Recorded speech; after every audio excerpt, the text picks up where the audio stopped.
নমস্কার বন্ধুরা, আমি চলে এসেছি আমার নতুন আরেকটি ভিডিও নিয়ে। আগামী যে 29শে মার্চ যে কেতু ট্রানজিট করতে চলেছে তার নিজের নক্ষত্রে, তো সেই নক্ষত্রে গোচরের ফলে আমাদের সকল রাশি লগ্নের ওপরে কীরকম প্রভাব পড়বে সেই নিয়ে আজকের আমার ভিডিও। তো কেতু আমাদের একটা রয়্যাল সাইনে নিজের নক্ষত্রে মঘা নক্ষত্রে ট্রানজিট করতে চলেছে আগামী 29শে মার্চ, এবং এই ট্রানজিট সে থাকবে হচ্ছে এখানে 5ই ডিসেম্বর পর্যন্ত। এই একই নক্ষত্রে নিজের নক্ষত্রে সে থাকবে। তো কেতু আমাদের কি করে? এই নক্ষত্র হচ্ছে আমাদের অ্যানসেস্ট্রাল পিত্র মানে আমাদের পূর্বপুরুষদের পিত্র ব্লেসিং আমরা কিন্তু পাবো। সেই হিসাবে আমাদের কিন্তু নতুন করে অ্যাওকেনি হবে, নিজেদের পরিবর্তন হবে, চেঞ্জ হবে, এবং লাইফে অনেক আমূল পরিবর্তন দেখা যাবে। যেমন প্রত্যেকের ক্ষেত্রে কিছু না কিছু প্রভাব পড়বে। তো প্রথমেই চলে আসবো আমি মেষ রাশি লগ্নের ওপরে। যদি রাশি হয় তাহলে মানসিক প্রভাব পড়বে, লগ্ন হলে শারীরিকভাবে প্রভাব পড়বে। তো মেষ রাশির পঞ্চম ভাবের উপর দিয়ে এই কেতু ট্রানজিট করছে। কেতু যখনই নিজের নক্ষত্রে প্রবেশ করবে তখন কিন্তু আমরা আমাদের পুরনো কৃতকর্মের যে সমস্ত কাজ আমরা করছি সেটা কিন্তু ফিরে আসতে বা ব্যাকওয়ার্ড মানে আমাদের কাছে আবার পুনরায় আগমনের একটা সুযোগ থাকছে। এবং কেতুর এই ট্রানজিটের ফলে যারা কিনা রিসার্চ ফিল্ডে এবং অকাল ফিল্ডে এবং কোনো কিছু নিয়ে ডিপ পড়াশোনা করে এগোতে চাইছো তাদের জন্য কিন্তু সময়টা খুবই ভালো। যেহেতু কালপুরুষ রাশিচক্রের অষ্টম ভাব বৃশ্চিক রাশির ঘর কেতু রুল করে, তো সেই হিসাবে আমাদের কিন্তু অষ্টমপতি পঞ্চমে আসার জন্য আমাদের কিন্তু কিছু সাডেন গেইন, ইনহেরিটেন্স থেকে গেইন এবং কোনো সম্পত্তিগত কোনো মৃত ব্যক্তির সম্পত্তি আমরা কিন্তু পেতে পারি। এবং এর সাথে সাথে আমাদের কি হবে, আমরা কিন্তু হঠাৎ করে কোনো রকম মানে চেঞ্জ নিজেদের লাইফে দেখতে পারবো। যেমন ধরো যারা সন্তান ক্ষেত্রে চাইছো, সন্তান প্রাপ্তির ক্ষেত্রে তারা একটা চেষ্টা করতে পারো। তোমাদের পিতৃ ব্লেসিং থাকলে সন্তান প্রাপ্তির যোগ রয়েছে। এবং রয়েছে কি আমরা 5th হাউস অষ্টম থেকে দেখি সাডেন গেইন, যেটা লটারি স্পেকুলেশন গেইন যারা করছো তারাও কিন্তু কিছুটা হলেও ভালো পাবে। কারণ গুরু নবমপতির দৃষ্টি রয়েছে তোমাদের, নবমপতির দৃষ্টি রয়েছে তোমাদের নবমভাবে, যেটা কিন্তু তোমাদের জন্য খুবই ভালো। যদিও এখানে কিছু দিনের জন্য তোমাদের লগ্নের ওপরে শুক্রদেব মারকপতি বসে থাকবে, তথাপি তোমরা কিন্তু কেতুর এই ট্রানজিটের ফলে তোমরা কিন্তু ভালো রেজাল্ট পেতে চলেছো। তো যারা মেষ রাশি তারা কিন্তু, যারা এতদিন ধরে বিভিন্ন উচ্চশিক্ষার জন্য চেষ্টা করছো তারা চেষ্টা করো। হ্যাঁ, রিসার্চ পিএইচডি এ সমস্ত ক্ষেত্রে যদি এগোনোর চিন্তাভাবনা থাকে তাহলে তোমরা এই সময়টা কিন্তু ভালো ফলাফল পাবে। এরপরে চলে আসবো আমি বৃষ রাশি বৃষ লগ্নের ক্ষেত্রে। বৃষ রাশি বৃষ লগ্নের চতুর্থ ভাবের ওপর দিয়ে কেতু ট্রানজিট করছে। কেতু নিজের নক্ষত্রে ট্রানজিট করছে যদিও, তবুও এক্ষেত্রে তোমাদের মায়ের কিছু শরীর স্বাস্থ্যের কিছু সমস্যা, হঠাৎ করে কিছু সমস্যা আসতে পারে। এবং তোমাদের এখানে সপ্তমপতি চতুর্থে, তো ফ্যামিলিতে কিছু চেঞ্জ, ফ্যামিলিতে কিছু পরিবর্তন, কিছু ভালো খবর এখানে কিন্তু তোমরা পেতে পারো। 4th হাউসে কেতু আমাদের কিন্তু অনেকটা বৈরাগ্যে বিভিন্ন রকমভাবে আমাদের কিন্তু একটু অ্যাটাচমেন্ট থেকে ডিট্যাচমেন্ট করবে। মানে আমাদের ঘরে কিছুটা সময় আমাদের, অনেক সময় আমাদের ভালো মন মানসিকতার ওপরে প্রভাব পড়বে। সেক্ষেত্রে কিন্তু বৃষরাশির জন্য একটু হলে মানসিক সমস্যা মানে চিন্তা করার বিষয় আছে। এবং এই কেতুর তোমাদের দৃষ্টি থাকছে হচ্ছে দশমভাবে দৃষ্টি থাকার জন্য তোমাদের কর্মেরও কিন্তু একটা চেঞ্জ, এবং ওখানে অলরেডি রাহু রয়েছে এবং তোমাদের অষ্টমপতির দৃষ্টি রয়েছে, যার ফলে কিন্তু কর্মের পরিবর্তন এবং কর্মক্ষেত্রে কিছু বসের সাথে কিছু সমস্যা হলেও হতে পারে। যেহেতু এটা রয়্যাল সাইন তাই তোমাদের জন্য এটা কিন্তু চতুর্থ ভাব, তাই তোমাদের জীবনে কিন্তু সাকসেস এনে দেবে। এবং এই অ্যানসেস্ট্রাল পিত্রর ব্লেসিং তোমরা পাবে আরও ভালো করে যদি তোমরা প্রতি অমাবস্যায় পিতৃদের উদ্দেশ্যে কোনো দান করো এবং তাদের নামে কোনো ফুড ডোনেট করো, সেক্ষেত্রে কিন্তু খুব ভালো রেজাল্ট পাবে। এবং তোমরা রাস্তার যে স্ট্রিট ডগগুলোকে আছে সেগুলোকেও খাওয়াতে পারো, সেক্ষেত্রেও কিন্তু তোমরা খুব ভালো রেজাল্ট পাচ্ছ। এরপরে চলে আসি আমি মিথুন রাশি লগ্নের উপরে। যাদের মিথুন লগ্ন তাদের তো অলরেডি গুরু মার্গী হয়েছে। এক্ষেত্রে সপ্তমপতি দশমপতি গুরুর মার্গী হওয়ার ডাইরেক্ট হওয়ার জন্য তোমাদের কিন্তু এতদিন যে সমস্যা ছিল সেটার থেকে তোমরা মুক্তি পাচ্ছ। এবং এই ক্ষেত্রে গুরুর দৃষ্টি তোমাদের সপ্তম ভাবে রয়েছে, নবম ভাবে রয়েছে এবং তোমাদের পঞ্চম ভাবে রয়েছে, যার জন্য তোমরাও কিন্তু পড়াশোনার দিকে, যারা স্পিরিচুয়াল জ্ঞান আধ্যাত্ম চর্চা করতে চাইছো তাদের জন্য খুব খুবই ভালো, এবং তোমরা কিন্তু বিদ্যায় কর্মের ক্ষেত্রে একটা শুভ সময় দেখতে চলেছো তোমাদের পিতৃ ব্লেসিংয়ের ফলে। থার্ড হাউসে কেতু কিন্তু খুবই ভালো ফল দেয়, উপচয়ভাবে কেতু আমাদের কিন্তু খুব ভালো ফল দেবে। এই জন্য নিজস্ব চেষ্টায় কিন্তু তোমরা এখন যদি একটু পরিমাণ বাড়াও, সেক্ষেত্রে তোমরা এমনিতেই পিতৃদের আশীর্বাদ পেয়ে যাবে, এবং তোমাদের জন্য কিন্তু সময়টা খুবই ভালো হতে চলেছে আগামী 5ই ডিসেম্বর পর্যন্ত। এবং গুরুদেব লগ্নে থাকছে আগামী দিনে যখন দ্বিতীয়ভাবে আসবে, সেক্ষেত্রেও তোমাদের সময়টা কিন্তু ভালোই রয়েছে। এরপরে আমি চলে আসি কর্কট রাশি, কর্কট লগ্নের ক্ষেত্রে। কর্কট রাশি হলে তোমাদের কিন্তু মানসিকভাবে, যেহেতু এই সময়টা কিছুদিন চন্দ্রকেতু যুক্ত থাকছে, যার ফলে তোমাদের কিন্তু একটু স্পিরিচুয়াল অ্যাওকেনিং, নিজেরা কিন্তু অনেক আধ্যাত্ম চর্চার দিকে তোমাদের মন ঝুঁকতে পারে, এবং তোমরা কিন্তু নিজেদেরকে একটু একাকী, লোনলিনেস মানে সব ভিড় থেকে সরিয়ে নিজেদেরকে কিন্তু একাকী করার ইচ্ছা জাগবে বা ভালো লাগবে। একা থাকতে তোমাদের কিন্তু নিজেদের মন থেকে ইচ্ছা হবে। সেই ক্ষেত্রে তোমাদের দ্বিতীয়ভাবে কেতু,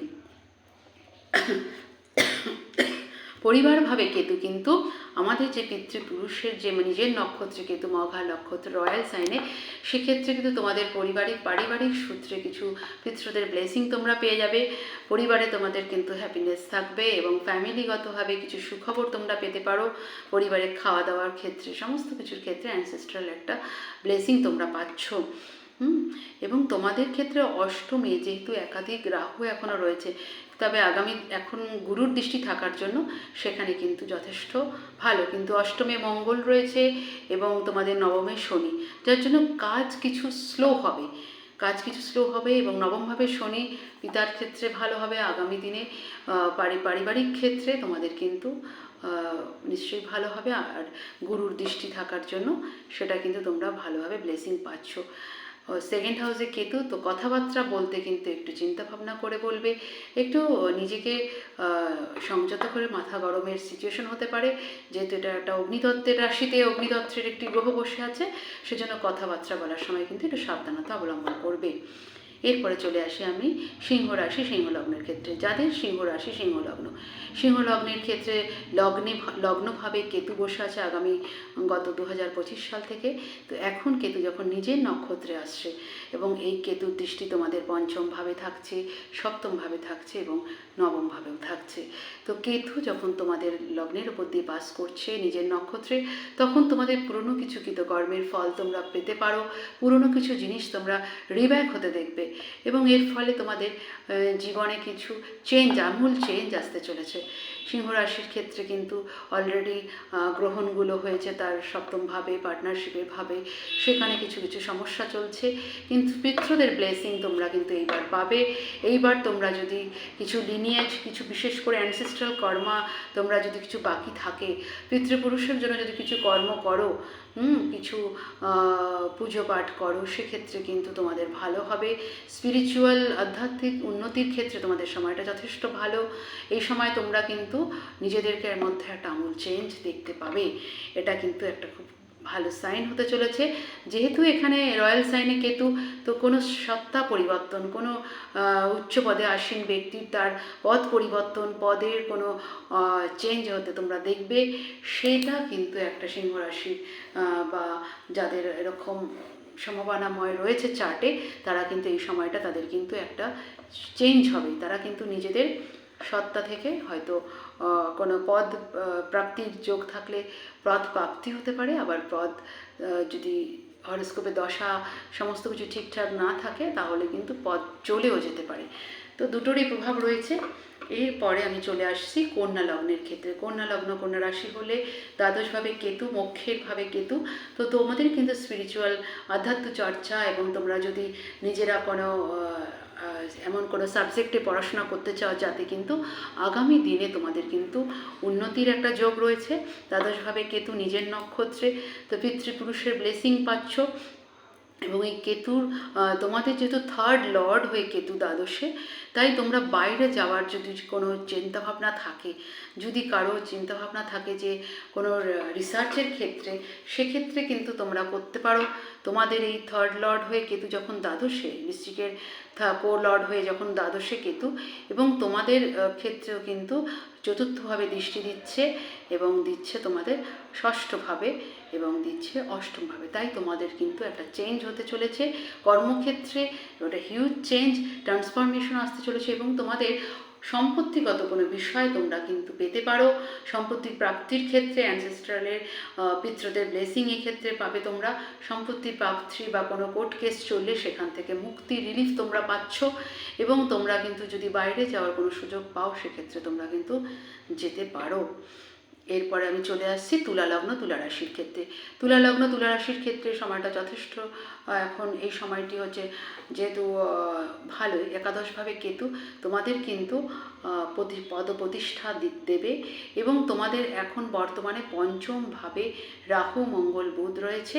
যদিও মঙ্গল রাহু অনেকটা ডিস্টেন্স দূরত্ব তৈরি হয়েছে, সেই ক্ষেত্রে তোমাদের হঠাৎ করে জীবনের লাইফে কেউ আগমন, হ্যাঁ, এবং সেখানে কিছু অনেক পরিবর্তনও তোমরা দেখতে পারো এবং চেঞ্জ দেখতে পারো। এবং তোমাদের ষষ্ঠভাবে রবি শনি, সেই জন্য তোমাদের কিন্তু বসের কর্মক্ষেত্রে কিছু লিটিগেশন, কিছু সমস্যা আসতে পারে বসের সাথে। এবং তোমাদের সপ্তমভাবে কেতুর দৃষ্টি, তাই ফ্যামিলিগত পার্টনারশিপের ক্ষেত্রে কিছু এই সময়টা মানে বনিবনার অভাব হতে পারে, সেটা কিন্তু একটু সাবধানতা অবলম্বন করবে। এরপরে চলে আসি বৃশ্চিক রাশি, বৃশ্চিক লগ্নের ক্ষেত্রে। বৃশ্চিক রাশির মালিক কেতু পোলার, তো সেই হিসাবে কেতু বসে আছে তোমাদের দশমভাবে। দশমভাবে কেতু বসে তোমাদের কিন্তু দৃষ্টি দিচ্ছে দ্বিতীয়ভাবে। আচ্ছা, দ্বিতীয়ভাবে কেতুর দৃষ্টি তোমাদের পরিবারে কিন্তু হঠাৎ করে দূরত্ব, পরিবারে একটা মানসিক দূরত্ব তৈরি হতে পারে এবং বৃশ্চিক রাশির ক্ষেত্রে কেতু দশমে থেকে তোমাদের কিন্তু কর্মক্ষেত্রে কিন্তু দেখবে একটা চেঞ্জ হতে পারে এবং তোমরা একটা কিছু ছেদ দেখতে পারো। কর্মের ক্ষেত্রে পিতৃদের তোমাদের যদি ভালো চার্টের কম্বিনেশন থাকে, সেই ক্ষেত্রে কিন্তু কর্ম পরিবর্তনের একটা জায়গা দেখতে হবে তৈরি হয়েছে। এবং বৃশ্চিকের ক্ষেত্রে তোমাদের অষ্টমে গুরুদেব বসে আছে, দ্বিতীয়পতি অষ্টমে, তো সাডেন গেইন কিছু হতে পারে, ধনের আগমন হতে পারে, সেক্ষেত্রে পিতৃদের ব্লেসিং পেয়ে যাবে। এবং তোমাদের বৃশ্চিকের যেহেতু 4th হাউসে কেতুর দৃষ্টি, তো রাহু অলরেডি ওখানে বসে রয়েছে এবং লগ্নপতি রয়েছে, তাই পরিবারে কিছুটা সমস্যা থাকবে, কিন্তু তোমাদের অ্যানসেস্ট্রাল পিতৃদের আশীর্বাদ তোমরা পাচ্ছ। রয়্যাল নক্ষত্রে থাকার জন্য তোমরা কিন্তু পদ প্রতিষ্ঠা, বিশেষ করে বৃশ্চিক রাশির এখন ষষ্ঠভাবে রবি রয়েছে, শনি রয়েছে, তো যারা নাকি বিভিন্ন রকম পদের প্রার্থী হচ্ছ বা কোনো চেষ্টা করছো, সেক্ষেত্রে কিন্তু বৃশ্চিক রাশির জন্য সময়টা খুবই ভালো, কারণ কিন্তু আমাদের ঝান্ডা মানে জীবনে একটা নাম রেখে যাওয়ার মতো একটা সিচুয়েশন তৈরি করে। তো এই ক্ষেত্রে যদি তোমাদের কোনো চিন্তাভাবনা থাকে যে তোমরা আগামী দিনে কোনো কিছু রাজনীতি বা কোনো কিছুতে তোমরা এগোতে চাইছো, সেক্ষেত্রে তোমরা অবশ্যই এগোতে পারো, তাহলে তোমাদের জন্য সময়টা ভালো হবে। এবং বৃশ্চিকের ষষ্ঠভাবে কেতুর দৃষ্টি থাকার জন্য পদের ক্ষেত্রে, পদপ্রাপ্তির ক্ষেত্রে তোমাদের কিন্তু সময়টা যথেষ্ট ভালো। এরপরে চলে আসবো আমি ধনু লগ্ন, স্যাজিটেরিয়াস লগ্নের ক্ষেত্রে। ধনু লগ্ন, ধনু রাশির ক্ষেত্রে, ধনু রাশির নবমভাবে কেতু, আধ্যাত্মিক উন্নতির ক্ষেত্রে কিন্তু এটা খুব ভালো সময়। এবং ধনু রাশির ওপর গুরুর বৃহস্পতির দৃষ্টি থাকার জন্য নিজের রাশিতে গুরুর দৃষ্টি, যার ফলে কিন্তু তোমাদের মধ্যে একটা চেঞ্জ এবং স্পিরিচুয়াল পথে এগোনোর একটা সময় সুযোগ এসেছে। তোমরা কিন্তু নিজেরা নিজেদের লাইফের একটা হিউজ পরিবর্তন দেখতে পাবে। স্যাজিটেরিয়াস লগ্নের ক্ষেত্রে 4th হাউসে এখন শনি রবি চলছে, তো সেই ক্ষেত্রে কণ্টক শনির একটা দুষ্প্রভাব রয়েছে, কিন্তু যেহেতু গুরুর দৃষ্টি রয়েছে তোমাদের লগ্নের ওপরে এবং 3rd হাউসে, সেই জন্য, এবং কেতুরও দৃষ্টি রয়েছে, তো তোমাদের প্রচেষ্টা বাড়বে এবং এই প্রচেষ্টা বাড়ার ফলে তোমাদের কিন্তু যেহেতু মঙ্গল এখানে পঞ্চমপতি হয়ে থার্ড হাউসে, সেক্ষেত্রে কিন্তু তোমাদের উচ্চ বিদ্যার ক্ষেত্রে কোনো কিছু সন্তান প্রাপ্তির ক্ষেত্রে তোমাদের প্রচেষ্টা বাড়বে। এবং নবম ভাবের যেহেতু কেতু বসে আছে, তোমরা অ্যানসেস্ট্রাল পিতৃদের আশীর্বাদ ব্লেসিং পেয়ে যেতে পারো। সেই ক্ষেত্রে তোমরা সন্তান প্রাপ্তির চেষ্টা করলে তোমরা এই সময়টা খুব ভালো হবে। কোনো রকম গেইন, সাডেন গেইনের জন্য এই সময়টা ভালো হবে। আচ্ছা, এরপর আমি চলে আসি মকর রাশি, মকর লগ্নের ক্ষেত্রে। মকর রাশি, মকর লগ্নের অষ্টমে পড়েছে কেতু। অষ্টম ভাব কেতুর জন্য আমাদের হেলথ ইস্যু সেইভাবে না দিলেও আমাদের কিন্তু জীবনের একটা হিউজ পরিবর্তন, চেঞ্জ দেখা যাবে। যারা কিন্তু অকাল্ট সায়েন্সে এগোচ্ছ তারা সঠিক পথেই আছো। অকাল্ট সায়েন্স বা যে কোনো রিসার্চের ফিল্ডে তোমরা কিন্তু এই সময়টা ভালো রেজাল্ট পাবে। অষ্টমে কেতু থেকে কিন্তু আমাদের অ্যানসেস্ট্রাল পিতৃদের কিন্তু ব্লেসিং, যার ফলে তোমরা সাডেন গেইন, সম্পত্তিগত কোনো বিবাদ যদি এতদিন চলে থাকে সেই বিবাদ থেকে কিন্তু মুক্তি পেতে চলেছ। কোর্ট কেস থাকলে সেখান থেকে মুক্তি পাচ্ছ, সম্পত্তি প্রাপ্তি হতে চলেছে। সেই ক্ষেত্রে কিন্তু মকর রাশির জন্য সময়টা ভালো। শুধু খেয়াল রাখবে এই গেইনটা কিন্তু ম্যাটেরিয়াল গেইন হবে না। ম্যাটেরিয়াল গেইন ক্ষেত্রে কিন্তু কেতু সমস্যা দেয়। তো ম্যাটেরিয়াল গেইন তোমাদের জন্য ভালো হবে, কিন্তু আদারওয়াইজ অন্য কোনো লাভবান নয়। অন্যদিকে তোমরা ফিজিক্যাল দিকে কোনো লাভবান হবে না। এরপরে চলে আসবে কুম্ভ রাশি, কুম্ভ লগ্নের ক্ষেত্রে। কুম্ভ রাশির এখন সপ্তমভাবে কেতু। তো কুম্ভ রাশি, কুম্ভ লগ্নের ক্ষেত্রে পার্টনারশিপভাবে কেতু কিন্তু একটু হলেও পার্টনারশিপে ছেদ, বিচ্ছেদ বা দূরত্ব তৈরি করতে পারে, মানসিকভাবে করতে পারে। এবং যেহেতু গ্রহণ হয়েছে কিছুদিন আগে, তো কুম্ভ রাশি, কুম্ভ লগ্নের ক্ষেত্রে কিন্তু সময়টা কিন্তু পার্টনারশিপ এবং ফ্যামিলি লাইফে, ম্যারেজ রিলেশনশিপের ক্ষেত্রে যদি এগোতে চাইছো সেক্ষেত্রে কিন্তু একটু ওয়েট করে যাওয়া ভালো। তবে যদি তোমাদের চার্টে ইন্ডিকেট থাকে, ভালো চার্টে কোনো যোগ থাকে, সেক্ষেত্রে কিন্তু পিতৃদের ব্লেসিং পেয়ে যাবে। থার্ড হাউস দিয়ে কুম্ভ রাশির কেতুর দৃষ্টি থাকছে এবং থাকছে হচ্ছে তোমাদের একাদশভাবে। তো লাভ নিজের চেষ্টা করলে, চেষ্টার ফলে তোমরা কিন্তু পিতৃদের ব্লেসিং পেয়ে লাভবান হবে। কুম্ভ রাশি, কুম্ভ লগ্নের ক্ষেত্রেও কিছুটা হলেও তোমরা ভালো রেজাল্ট পাচ্ছ। এবং যতদিন গুরুর দৃষ্টি রয়েছে ততদিন তো তোমাদের কোনো চিন্তা নেই। রাহু ওখানে থাকলেও তোমাদের গুরু তোমাদেরকে ভালোই রেজাল্ট দেবে, লাভের ক্ষেত্রে বিশেষ করে লাভবান করবে। একাদশপতি এবং দ্বিতীয়পতি হয়ে কুম্ভ রাশির ক্ষেত্রে কিন্তু যথেষ্ট লাভান্বিত হবে তোমরা কোনো ফাইন্যান্সিয়াল গেইনের ক্ষেত্রে। লাস্ট চলে আসে আমি কালপুরুষের শেষ রাশি, শেষ লগ্ন মীন রাশি, মীন লগ্নের ক্ষেত্রে।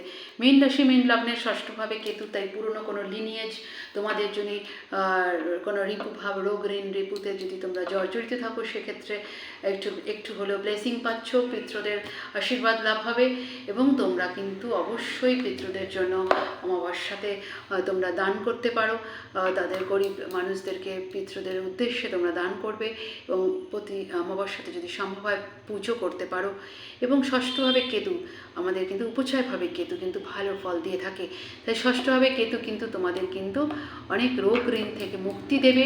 এবং এই কেতুর দৃষ্টি, যেহেতু তোমাদের কোলর্ড নবম ভাবের অধিপতি কেতু, সে ষষ্ঠে বসে আছে এবং তার দৃষ্টি দশমভাবে থাকছে এবং তার দৃষ্টি দ্বাদশভাবে থাকছে, যার ফলে কিন্তু তোমাদের একটা জীবনে চেঞ্জ, কর্মের ক্ষেত্রে কিন্তু ভালো একটা সময় এবং তোমাদের কিন্তু আধ্যাত্মিক উন্নতি, স্পিরিচুয়াল জ্ঞানের ক্ষেত্রে তোমাদের কিন্তু একটা হিউজ চেঞ্জ দেখতে পাবে।